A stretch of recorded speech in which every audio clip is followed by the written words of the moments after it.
I'm Gregor McIver, and this is my Level 2 Teaching and Progressing in a Lesson video. I thought this video went very well. I first started by explaining to them what I'd seen and what I thought they could improve on.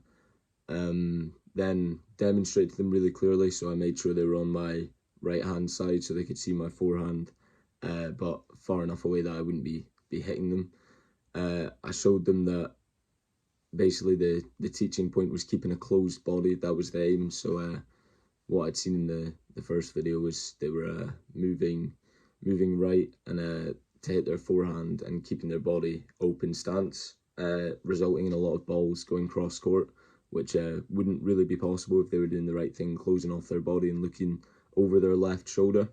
So I demonstrated this to them, I think, quite clearly as they went up the other end and did it really, really well.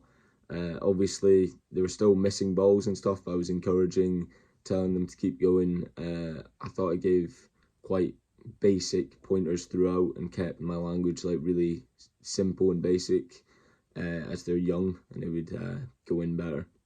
So I set out targets for them to hit. They were scoring it, so they're getting points every time they hit the target and just joining the back of the queue. Again, I thought the court was safe, so there was no balls really lying around, and if any ball hit the net and came back, I would make sure they picked it up.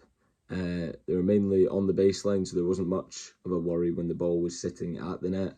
But yeah, obviously, if we were doing anything like point-based, I would be probably tighter with the balls, making sure there were literally none on the court. I thought they listened well, and the progression worked.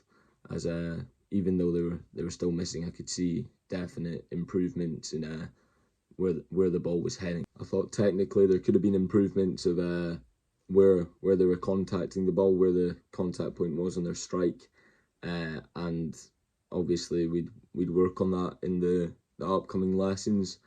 I thought tactically they need to learn when that's the right shot to play, because I don't want them obviously trying to go line forehand all the time. It's a tough shot to hit, and I'd need to progress on to teaching them when and where to hit that shot from.